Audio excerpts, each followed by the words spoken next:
Okay, thank you. And thank you so much for being here.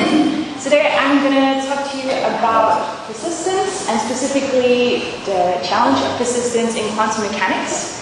And this is actually an issue that has not been explored so much in the literature, despite the fact that we have really good metaphysics of persistence in general.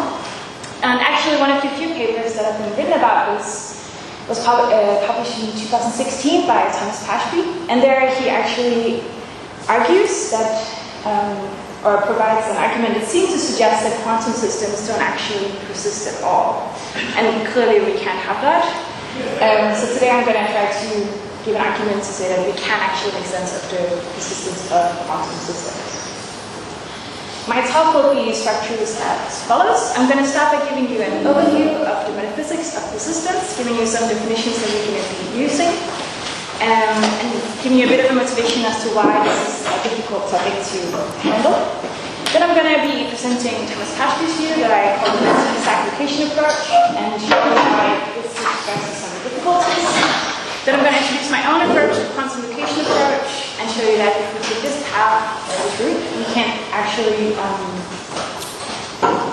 get a quantum persistence account. So, starting out, metaphysics of persistence. So, as Fabrice was also telling us about this morning a little bit, since the locative term, it's been standard practice to characterize temporal existence in terms of spatial-temporal location. And usually, not always, but traditionally this has been done in terms of exact location, which is a locative notion that's often taken as primitive in these accounts. And according to exact location, this is not a definition, but a gloss. A system O is exactly located at a region if R and O, if and only if R and O have the same shape and size and stand in all the same spatial temporal relations to other entities. That's usually how we can think about it, at least for spatial temporal things, systems. And now the path of an object is defined like this. So we have diffusion of all the regions of which a system is exactly located gives us path. Now, So now, given this notion of path, we can find two different accounts of persistence. To do that, we need this notion of achronality, which just means that we have a temporal slice and a coronal region if all the points in that region are at the same time. And we can use this to define the first notion of persistence that I just called persistence simply. And according to that one, to persist is to have a path that is non-coronal. So this is the weaker notion of persistence. And what that means is just that the path is non-empty at two distinct times at least.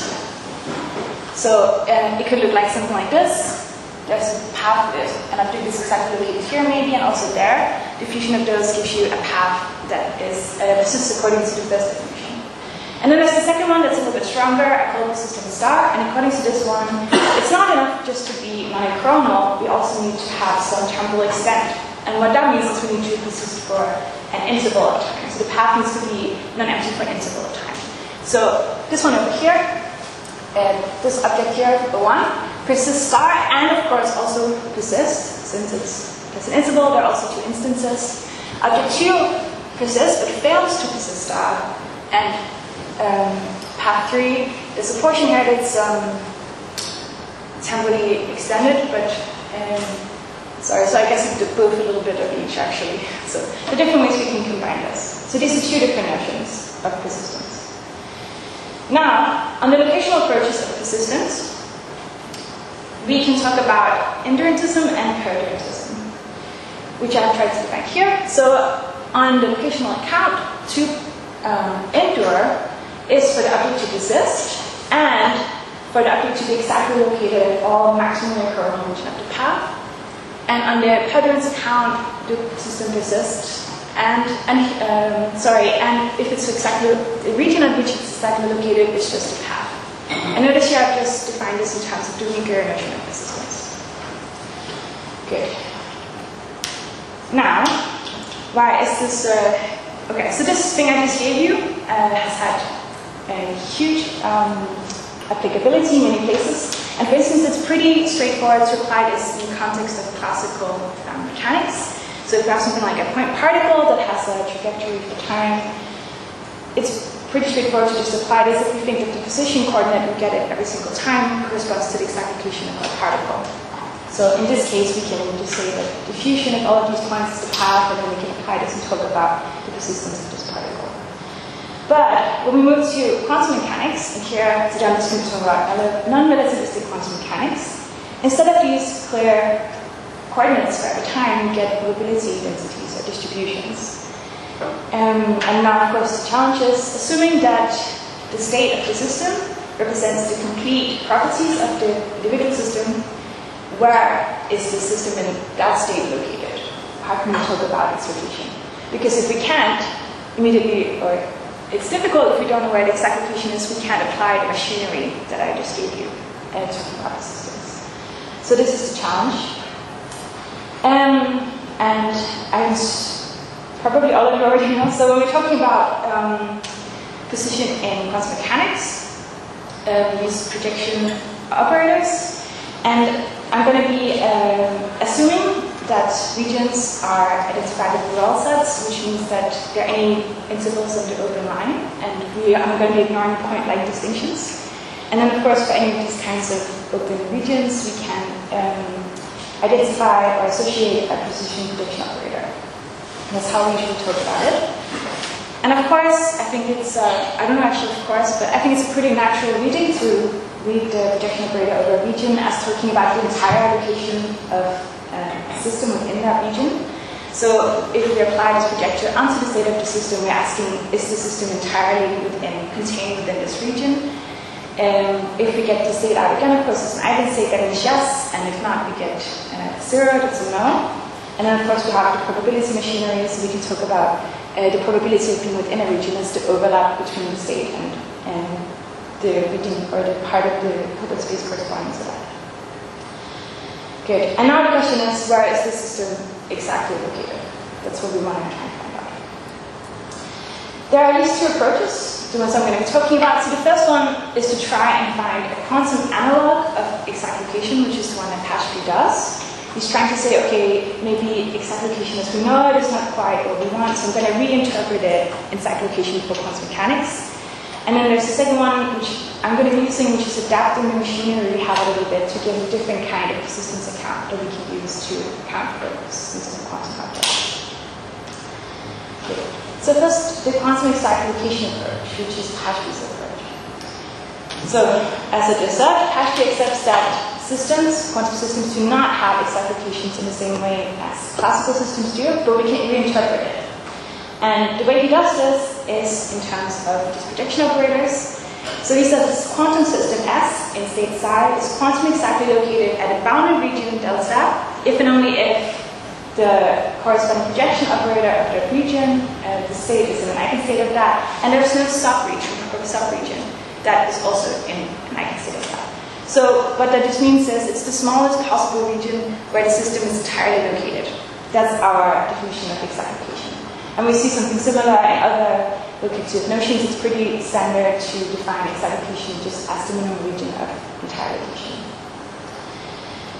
And significantly, Pashby's notion, quantum exact location, restricts possible regions to bounded, and here he means finite regions of space. And one reason for this could be that he thinks that exact location, as I gave you the first gloss, requires well-differentiated size. So if you have an infinite region, this doesn't really have well-defined geometrical properties. So if a system is there, it can be exactly located there. And as a consequence, that means that no system with infinite tails can actually be quantum exactly located at all. So if we're in our world and we think that most things have infinite tails, that means that things are not actually quantum exactly located according to Pashby. So that means to even make sense of this notion and to have things that are, not to make sense of it, but to have things that are quantum exactly located means some sort of collapse postulate where at least sometimes we can have the system entirely located within a finite region of space-time.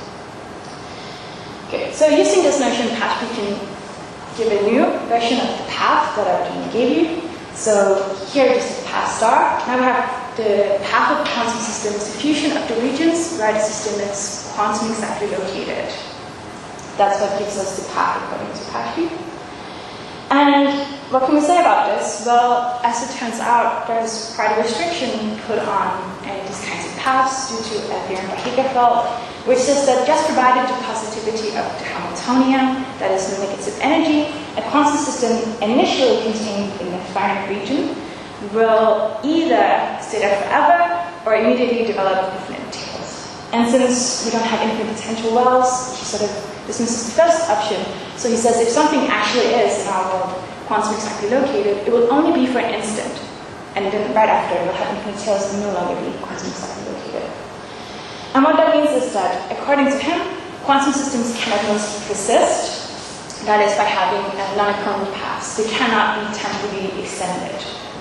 So it will have to look something like this. Now, this is, as it turns out, quite problematic, at least if we want to make sense of how a system occupies its path. So, the problem is that discrete paths, like these, cannot be associated with unique dynamics. So if I have something that's spread out like this, there are several different dynamics that could result in this. And hence, we cannot describe it a unique Hamiltonian, and this creates actually problems with both rotational accounts of persistence. In the case of endurance, which is that the system is exactly, in this case, quantum exactly located at all the same regions, we have to have some sort of, at least according to Pashby himself, we need to have some sort of identity, relation, or causal connection between these different parts of the path to really say that this is actually the same object that is quantum exactly located at the different regions. And here he goes on to talk about immanent causation. So in order for the same material object to be exactly occupied, two exactly occupied distinct space-time regions, a causal relation has been appropriate, so it must hold between the contents of R and the contents of R star. But the problem is, the most natural candidate for this would be the family unitary operators, just the time evolution, which relates early states to later ones. But since we don't have a unique Hamiltonian, it's difficult actually to underwrite these identity claims for something with a discrete path. I'm not even sure actually how to say that one system has a specific path at all. So that means it's difficult to say that quantum systems that persist in his notion actually endure. And similarly for perdurance, if we want to have this analog of quantum exactlocation account, what we want there is for the system to persist in his sense, and then we want to show that the system is quantum exactly located at this discrete region, or discrete path.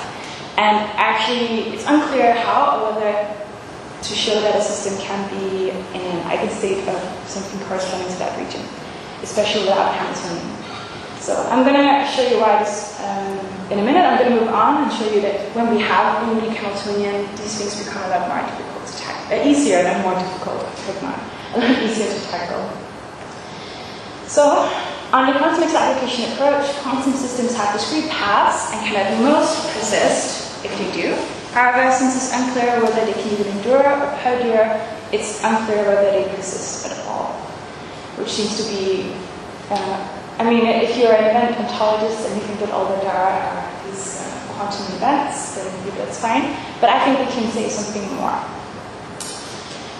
And I should note here that this challenge for both endurance and perdurance can be overcome if we consider regions that actually not just strength of the path, but go beyond the path. If we take in considerations where the system is not just quantum exactly located, but maybe just located in all of space, this problem sort of goes away because then we can have a unique Hamiltonian. And at least to me, this suggests that this notion that he finds, the path that he defines, does not capture all the relevant spatial-temporal information that we have. In the classical case, this is different because exact location is the strongest locative notion that we have. So when we know the exact location of something, we know all of the information. We know all of the discrete locations, all of the entire and pervasive locations. But it seems in this case, there's more information to be had than just a quantum exact location, because even if it fails to be within a region, it could be weakly located or somewhere in space. Pashby disagrees a little bit with this, but he thinks if something is not quantum exact located, it's not located at all. But let's move on to the account for persistence, quantum location approach. How much time? Wow. I was worried there was too much material here. Okay, so on the quantum location approach, I do not look for an analog of fixed application at all, but I develop a novel locative relation that's tailored for the quantum domain. So after having looked at this for a really long time, I'm realizing actually maybe excitation is not the notion that we want to be using here. Quantum systems seem to be located or occupy space in a different kind of way. So here is the definition, or not the definition. On my account, quantum location is primitive, but it can be characterized in terms of the quantum formalism. So we can characterize it like this. A quantum system S in state psi is quantum located at a region to a degree dI, if and only if the inner product of the state with that corresponding projector gives us value I, and there's no subregion with the same one. So this is a locative notion that doesn't just say like on, off, you are at a region or not. It specifies at a region how much you are there. You can think of this almost as sort of intensity of location at a region. So looking at this sort of distribution we have here, just for the sake of it, I'm just going to be assuming that we have actually cut out details here, so we have some sort of infinite potential between x1 and x2, sorry. So in this case, we have that the system within this region delta A is quantum located there to degree d1, and it is so because the overlap is 1, and there's no smaller region minus 1. Of course, if you take a bigger region, any bigger region, super region that contains delta A, the system is not quantum located there because it fails to have the second criteria. So that means even though if I have the projection onto the bigger region, I'll get 1. Because it's an eigenstate, I don't get that the system is quantum located there. And then the same for here, we get that the area under the graph gives us the intensity with which we have our system being located. So it's a graded locative notion. So now I'm using this notion, I can give you quantum analogs for both path and persistence, two different types of persistence. So the quantum path just becomes diffusions of the regions at which the system is quantum located to any degree. So if the system occupies a region with any intensity, that becomes a part of the path. And then persistence is just a non-coronal quantum path, and persistence star is just a temporally extended quantum path. So these are the quantum analogs of the original formalism. And then we do find that quantum systems may actually persist star and quantum persist on this account, because if we think that the system is always located, I should say that actually, I didn't forget to say that, but so specifically quantum location does not actually require bounded regions. So that means that at any time the system, if it exists in space-time, will be quantum located to degree 1 at the universe. And so that's just going to be how it is. So that means if the system exists, we're going to have a continuous path, like this, that's temporally extended. And then we can use, at every single time, there's going to be intensity distribution, or whatever you want to call it. I call it the quantum footprint of the path, or the system here. So that means, in contrast to Hashby, we can only have discrete ones. On the quantum location account, we do get these continuous paths. So yeah, so we're not restricted by Hilbert's theorem. Okay. So now we also need some quantum analogs to the locational accounts of persistence, since the original one's given in terms of exact location. And here, I want to say that a system quantum endures if it quantum persists, and it is quantum located to degree 1 at all the maximal chromal regions of the path, and a system quantum perdures if it quantum persists, and it is quantum located to degree 1 at the region, the non-chromal region that corresponds to the entirety of this path. So these are the quantum analogs. And I take it to be degree 1 to sort of ensure that the whole system is there, if that makes sense. Okay. So now, to show you that we can make sense of quantum locational endurantism, here, of course, we also need an Hamilton causation relation. if you agree with that. And assuming unitary dynamics, we have a continuous path and a unique Hamiltonian that describes the system's evolution over the interval of time that it exists, which means that we do have this direct relation from one state to another, describing how the system evolves over time, and that can serve as an immanent causation relation to sort of support why this is the same system that is quantum located at every single time. So, a quantum system that quantum persists, so by having this kind of extended path, may be multi-quantum located at all kernel regions of its path in accordance with the quantum intervals. So, yeah, at least in the first one, we don't have any difficulties. Now, for the quantum locational congruent system, things get a little bit trickier, because here, as I said before, we want to show that the system is quantum located to degree 1 at this a non-coronal region that is the whole path. So that basically means to show that there's a full overlap between whatever's going on at the state and a quantum system.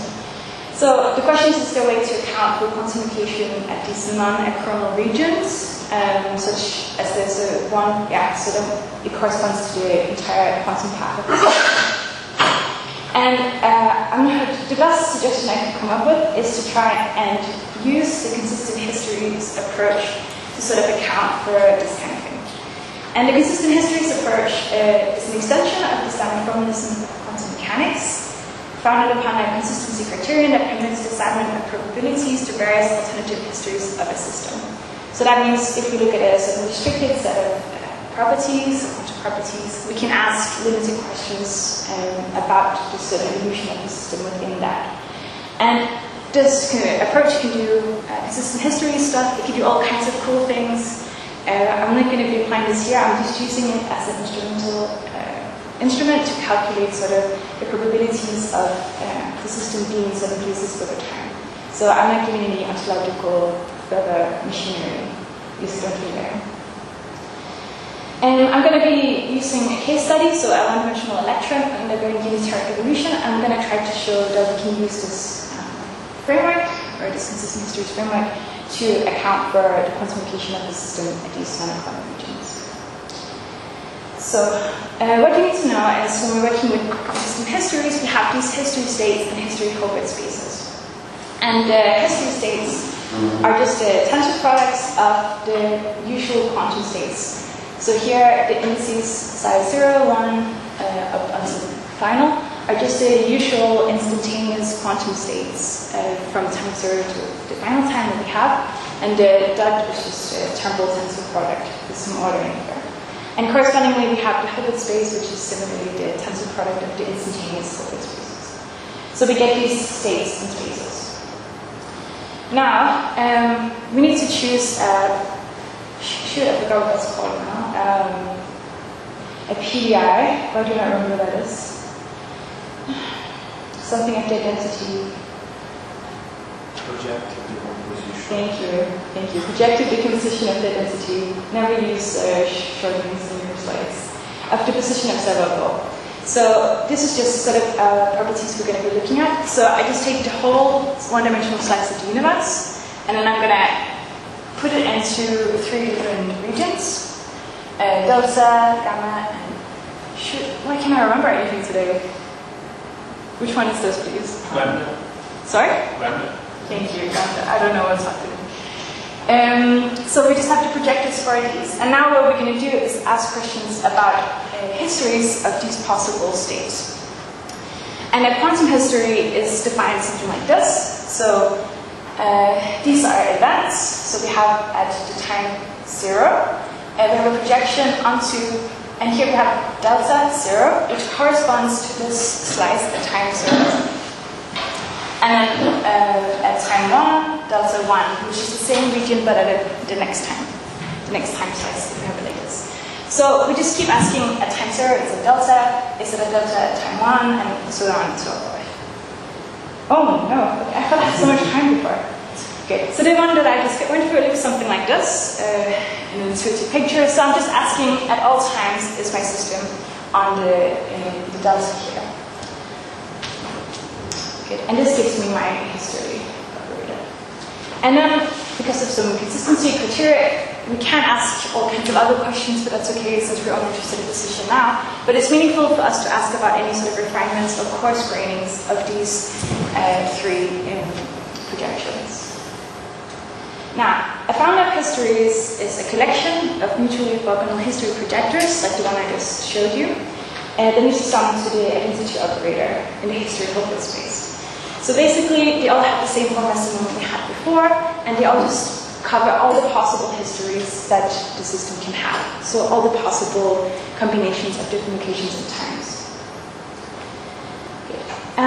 Now to calculate probabilities, we need something called the chain operator, which is this k up here. And this is where we need Hamiltonian, that's unique because we needed to evolve the system. So what we have here is just the projection onto time 0, we evolve until time 1, and project again, and then so forth and so forth, until the final time. So when we have our initial state, we can just apply this chain operator, and then we get this thing here that just says what projects onto the state of the system at all times, asking about a specific history. Good. And then if the system satisfies certain consistency conditions, which in this case means that the regions we're looking at are not like incredibly small, which is fine, then we can just get the probability of a certain history by taking the inner product of this.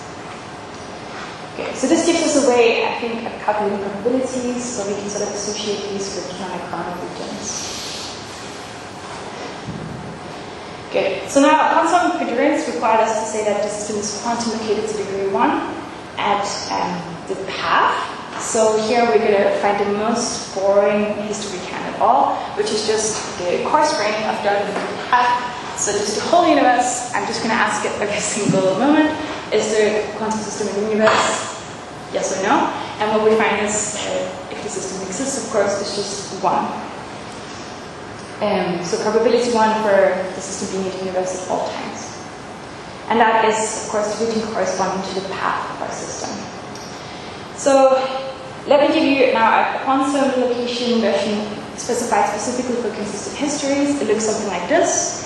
So a system S, initially in the pure state size 0, is quantum located to degree di at the non-coronal region is superscript delta alpha, if and only if this thing I gave you before, predicting the history onto the specific path alpha, has that, and there exists no refinements of this history such that we get the same probability or the same overlap.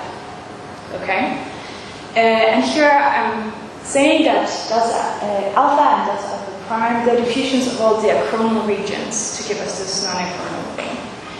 Good. And this again is not very similar to the original case. So imagine now we had the system in a perfectly isolated box. Of course, if I asked at all times, and if I asked, is the system in the universe at all instances, I would get yes, probability 1. But there exists a fine graining of that history, namely the one that just considers the box, that also gives us 1, which is why the system here is now quantum located at the box in that case to degree 1, and not quantum located at the universe or the non-achronal region of the universe. So that's the same minimality condition. Sorry, that's what I just said. Okay. So quantum system that persists star, so by being temporal extended, may be D1 quantum located at the region corresponding to its path in accordance with quantum congruence. At least this is what I hope I have shown. Good. And to show a little bit, I think that we get the same thing as before. So in the instantaneous case, we had that we could talk about the intensity of application of subregions of the degree 1 location, and we can do the same thing here. So we had the probability 1 over here for this sort of intensity for this history, but we can also assign intensities for all other possible histories. So what you get is almost like this intensities of the different paths that the system can take within the total path of its lifetime. So it looks something like this. So to summarize, on the quantum exactification approach, we find that paths are discrete, these quantum paths, and that they can at most persist, so by being non-achronal, but not by having temporal extent. And there is no meaningful way to actually repeatedly pass the system, and it's unclear whether systems endure or perdure on this account. And in the quantification approach, I've shown that quantum paths are continuous, or ought to be at least, and that quantum systems do persist and persist, so both by integral extended and by higher integral extent, so the non-coronal. And I have shown that the systems can endure, quantum endure, and quantum perdure. So the question is, do quantum systems persist? I think they do persist, but not in the same way as classical systems do. So if we try to apply the classical machinery like Hashpi does, we find that they do not. But if we're willing to accept a quantum analog of this more tailored to the strangeness of quantum systems, we get a persistence account. So.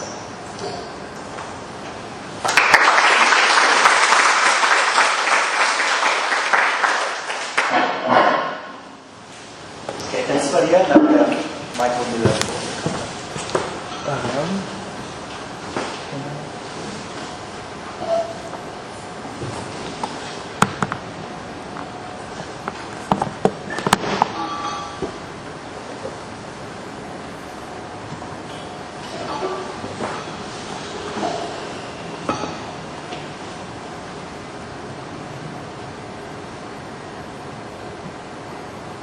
There we go.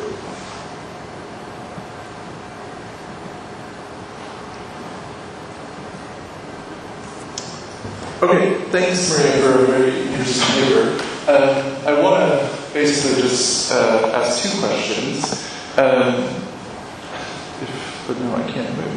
There we go. Okay, so as Maria, I think, correctly points out, this quantum mechanical phenomena and quantum mechanical formalism makes difficulty for the notion of exact location that's required to articulate more or less standard accounts of persistence. And I think that she rightly points to two approaches to developing an account of persistence for quantum systems and faces this difficulty. One is the Hashpi account that she mentioned from the 2016 paper, and then one is her own account that she's developing in this paper that I'm responding to. I'm going to raise a question. One of my questions pertains to her reasons for not going in something like the Hashpi path, and the other is a question pertaining to her what's going on in under the hood of her own positive proposal. So, in the Hashpi direction, we look at one of the two approaches for what it means for a quantum system to be located. Sorry, my computer's acting funny here. And this is slightly different than what was in the slides. This is from an older version of the paper. But you might try to carry over a standard notion of exact location and implement that notion inside of the quantum formalism. This basically just says a system in the state psi is quantum exactly located in a bounded region delta, if and only if the probability of finding it in that bounded region is 1. And then there's a second condition that says that there's no proper subregion, delta prime delta, that also gives a probability of only finding the particle in that smaller subregion. Okay, so the critical point for my question is this boundedness clause and what role that's actually playing in the notion of a locative notion going on here. So, but that is strictly the formal requirement. This is what Hashpi says, and Maria is just picking up on that here. Okay, so I think there's something intuitive about this definition, and what it's doing is it's capturing the idea that the system is exactly located in the bounded region delta, just in case the most precise location fact about the particle is that it's entirely located in the region delta. There's no more precise location fact about the particle, and that's the sense in which it's natural to carry over this condition as our notion of quantum exact location. But again, as Maria correctly tells us, Hagerfield's theorem shows that for almost all times, for any time where we haven't just kind of with some location projection, the most precise location fact about a quantum system is going to be the fact that it's entirely located in all space, the biggest region, delta, that one can run down. But now here's the issue, that delta, the all of space delta, is an unbounded region, assuming space is something has a structure, something like the real line. And so this means that for almost all times, the system is not going to be quantum exactly located. It's not going to satisfy this condition. This condition, recall, requires boundedness of the region for the probability one assignment.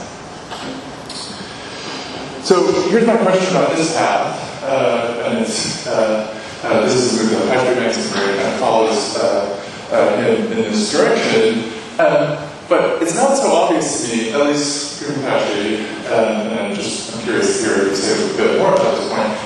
What's the salient difference between being entirely located in a bounded region and an unbounded region that makes the former count as being exactly located while the latter does not? There's a different path you could take here, which is to say, what Micheal is going to be telling us is just that for most times, the most precise location fact about the particle is that it is located in all of space. That's not a very precise location fact, but it is the most precise one that the quantum formalism gives us. And so what I'm asking after here is the reasoning underlying the rejection of that most precise location fact as a quantum analog of exact location.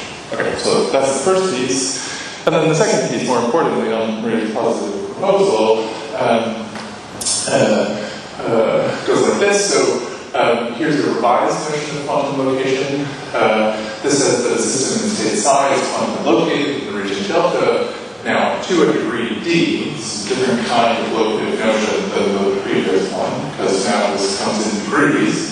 If and only if, and we now say that it's located in this way, the probability of finding it in some region, now potentially unbounded, importantly in Maria's proposal, is given by D, for where D now is not required to be 1. It can be some quantum probability between 0 and 1. And again, similar condition that there's no proper separation that has the same probability assignment. Okay, so I'm just trying to make sense of this notion, and I have some kind of naive questions about how to think about what it would mean to be located in a region to a degree D. So the quantum probabilities that we're treating as the degree to which the particle is located on this revised conception of quantum location are normally understood as probabilities of fully instantiating the property in question. It's the properties in question are projections. They have a spectrum that consists of values 1 and 0. Those correspond to roughly having the property or not. And there's nothing graded about the way that those projective locative properties are normally understood. The numbers are probabilities for having the property or not. On Nørgaard's proposal, we're to reinterpret these probabilities, but I'm just not exactly sure how this is supposed to go. And I want to point to what seems to me to be the two possible options, and then kind of what we'll have to do to take either of these options on board.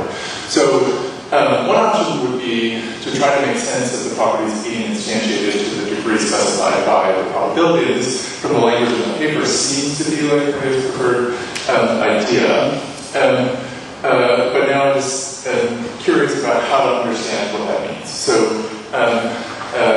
admittedly, I think that making sense of this seems to require a revision to the standard formulation of the eigenstate eigenvalue link, which asserts that a system has a determinate value of one of these projections, just in case it's an eigenstate with the spectral value 1 or 0.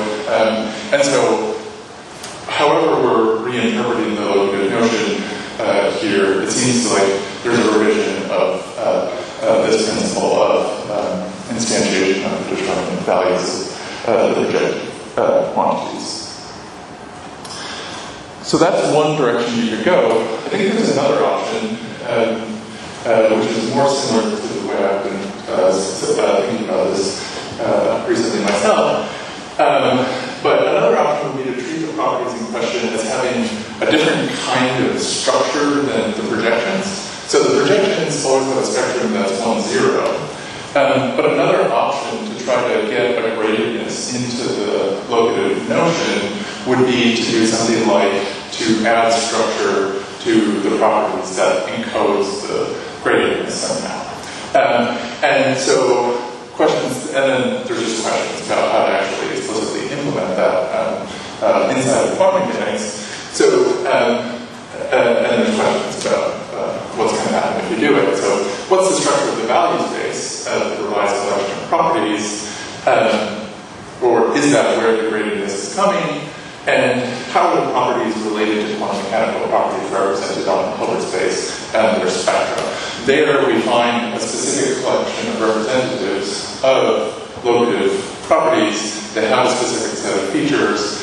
On its face, it doesn't appear, at least to me, that they encode the relevant gradedness. And so if we want to incorporate that in our notion of quantum location, it seems to me that we need to do some revision of the underlying theory of properties. So my last question is just, what's the metaphysics properties lying behind the greatest conception of location? Thank you.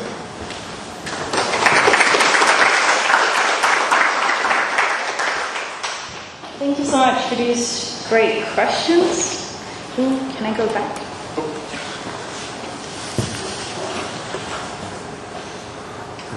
Maybe not. Where do you want to go? I just wanted to take the questions one at a time. Thank you, that's okay. Thank you. Okay, yeah, so this first question is an excellent question, and actually one that I asked myself many times since first encountering Pashtu's paper. I was very confused about this requirement to stay within bounded regions specifically on what this actually meant. And it took me a couple of years before I took up courage to contact him, actually. So there's, according to Pashtu himself, he thinks that space is made up of bounded finite regions, and therefore it doesn't make sense to have something that's not located that's located at an unbounded region. There's some other metaphysical reasons that not necessarily are motivated by quantum mechanics itself. So I think he thinks that if something is at an unbounded region, it's not located at all. It's just delocalized, completely delocalized, and it doesn't make sense of thinking about it in any sort of recursive way. Another reason that this one I also mentioned in the talk that I think maybe one could push was this idea that exact location really relies on the geometrical properties of the system, so therefore if the system is not at a bounded region with well-defined geometrical properties, you can't really say that it's quantum located there, or exactly located there in any meaningful way. So, but one could just be interested in saying, okay, well, what if I just remove this boundedness criteria and just talk about location at the whole universe? And I think, if I understand correctly, at least David has suggested something along those lines as well, that's not requiring this bounded region criteria. So just wherever it's located to probability 1 or the smallest possible region of entire location, that's just where the system is. The reason why you could do that, and then you would, I think, also get much of the same machinery. So you could have persisting systems and that were temporally extended, and maybe you could work some of the same frameworks. The reason why I've gone another way is because I think we could do more than this. So this persistence account is an application of the whole framework application that I've been developing, and accounts like these where you have this whole universe or the maximally the smallest the minimal region of entire location washes away a lot of information. So maybe you get persistence, but there are lots of other issues that then arise where you get things being collocated that you don't really want to be collocated, and there's lots of information that you just wash away. And that's why I think that the quantum location approach can do a little bit more. At least that's what I've been trying to do. So yes, I think that answered somewhat at least. Good, so then the second question concerned is the question of what is this quantum location thing, which is this underlying metaphysics, which is very strange, I will say, especially at first encounter. So the way I think about it at this point in time is that quantum location really is a true quantum property and not an observable. So the position observable itself, I think, got this entire location, and that works in the way we should. I think it's a classical property that extends in the context of location, but I think underlying that, we can talk about something that's quantum location, that's separate from this, and which really captures this graded nature of how a system is smeared out across space, or stands in different intensity relations to different regions. And I think the two are related in the sense that I've developed a theory of location based on the quantum location notion, and I can use this to sort of show that we can get derivative of this entire locations as something that looks like entire location observables. But I really think of quantum location as this intrinsically graded thing, and it comes from this idea of the overlap. So just looking at the wave function in a position basis, we get this distribution, and I really think of the overlap as capturing the sort of intensity with which the system occupies these regions.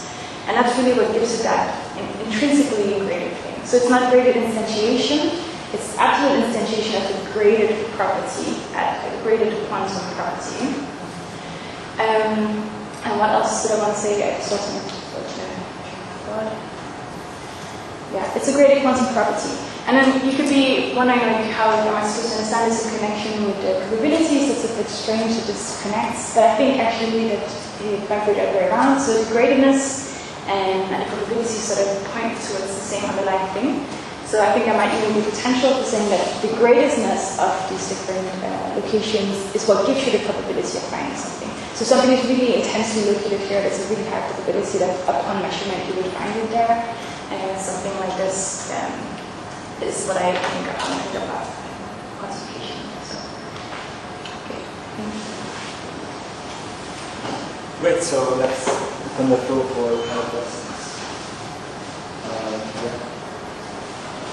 So, like, I have two questions. One is this changing it to the notion of quantum location solves, for example, for Patrick's account, if there's a free particle, it's actually nowhere at all times.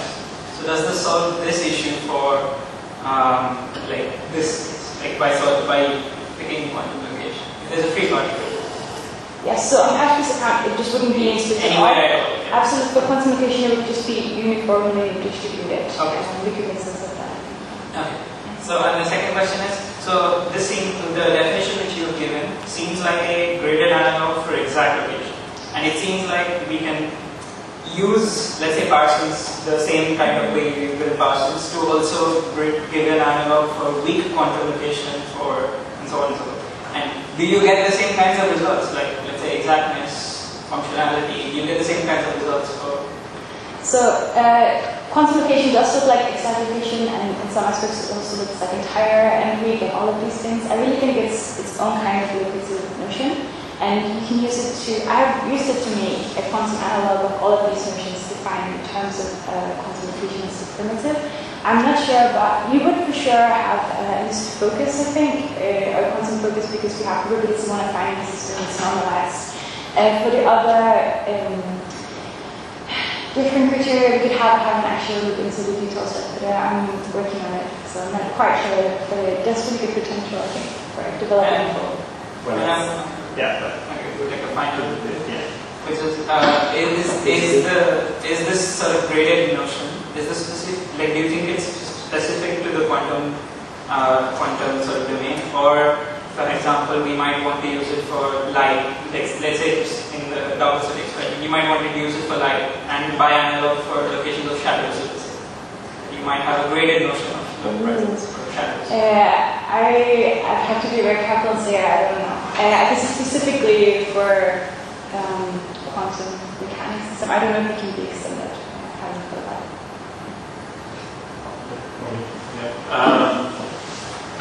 I'll keep it quick, lots of things to say.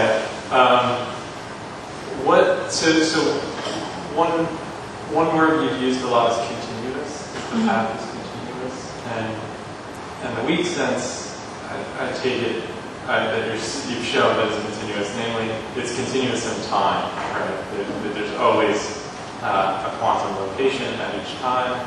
So that is distinct, at least from Paschke's official account with the boundedness requirement. But isn't it discontinuous in other ways? I mean, the nice case would be, this, like in your picture, you have this little bump, the little wave function moving around, right? There are lots of cases where it doesn't work that way. If we have a two-path interferometer type case, it's going to be located on each path, but then if we look, all of a sudden, it's only on one path. I mean, maybe that's just, you say quantum mechanics is non-local, it's weird, but there seems like at least an intuitive sense of discontinuity spatially, if not temporally. Is that right? So for quantum location, that's not a problem. You can be quantum located at two separate regions. They don't have to be connected at all. And that's the quantum state that determines that. So you can have distributions that go away.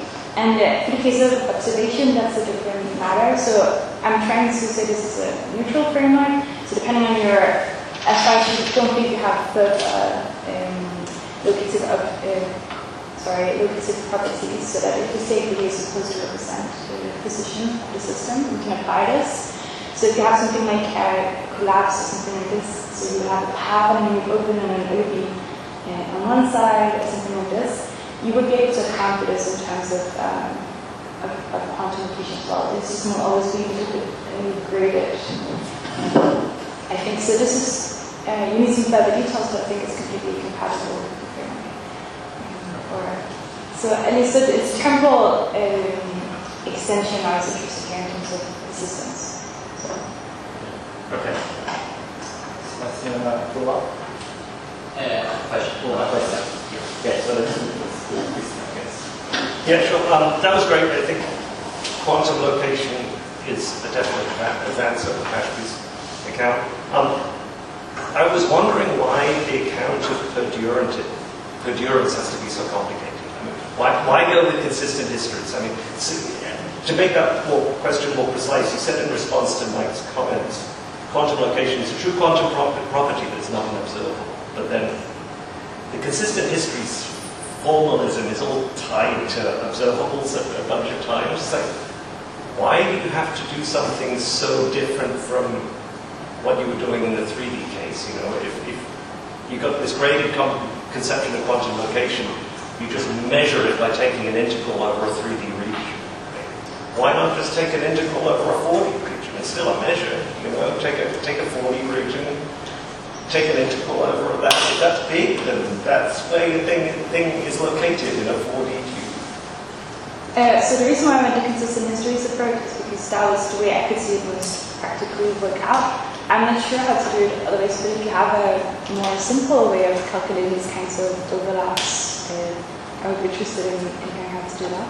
This was just like a completely kind of boneheaded approach. It's like I just draw a 4D region, and the wave function is a function of 3 spatial parameters and a time parameter integrated with a 4D region. I mean, it's not quantum mechanically kosher because time isn't an observable, but you're just looking for a measure. You said, you're not looking for a. I would prefer. That's true. I am not looking for Born probabilities in that sense, but I still want to be able to talk about normalization, for instance, and those kinds of things, because that's what the overlap measures is the intensity, and I need the intensity to be max. The max intensity is 1, and that's why I went to consistent histories. I'm not sure if there's another way to do it. Cool. Thank you. Yeah, I can go at the end of the line. Okay. So that people can manage. Right. So Thanks. I have a question about the graded option that you both discussed a little bit. Have you looked maybe into weak measurements, which sometimes they're kind of esoteric, and some people think that maybe you shouldn't take them seriously, but some physicists use, so they are not projective, basically, right? But and that's why they are weird, but they might provide this zero or one, when you project, you can get like a whole range of things. And, I'm just saying, like, there might be something to explore there. I'll look into it. I haven't looked at it yet. I think the degreedness of quantification is perfectly comprehensible in this framework, where you have to shove up sub-levels, I think. I'm not sure what would happen if you went to this. Yeah, so just like to follow up. Because I remember one time I read a paper actually from someone from Canada, I think in Perimeter or something, where they do like these trajectories for objects in a double speed experiment, but they're not using Gaussian mechanics or anything, they're using wing measurement. So it has this well-defined kind of locations at all times, and I was thinking that maybe there is some machinery there could be integrated to this, but maybe not. Thank you. Yeah. My question is about the problem that might arise from the transition of classical discussion of persistence to the quantum understanding of persistence. So in the classical debate, both periodism and individualism agree with the locative notion of persistence. So what, sorry? Both periodism and individualism both agree with the locative understanding of persistence. This is the common ground. But this is only a necessary condition, as far as I understand, because for the classical debate, the all-three macro object has an internal structure. I think this is the assumption that both classical periodism and individualism will agree. An object has an internal structure. But in the quantum case, let's say in electron, it has no internal structure. Crucially, we know this not from QM, but from classical electrodynamics. Because if the electron has internal structure, the parts will exert repulsive force to the other part, then the electrodynamics does not work. And because we do not know this, the internal structure of electron from QM, then my question is that if your approach to the locative understanding of persistence work, I'm not sure whether it has the sauce to respond to the existence of internal structure. Can you specify what you mean by internal structures? I'm not quite sure. So for electron, it has no. But in a classical case, it has for an electron, it has no internal structure. But we do not know this from quantum mechanics. We know this from electrodynamics. So my question is that even if your approach works for the issues associated with the location, locative term, I doubt whether it still have the sauce to account for the internal structure issue. What is? I'm sorry. I don't know quite what the internal structure issue is. Because one necessary condition for the traditional debate is that the object has internal structure. What do you mean? I'm sorry. I'm repeating myself. I'm not quite sure. So one necessary condition agreed by both individualists and periodicists is that an object has internal structure. This is their common ground. But in the quantum case, we are talking about an object has no internal structure, and we do not know this from quantum mechanics. Okay.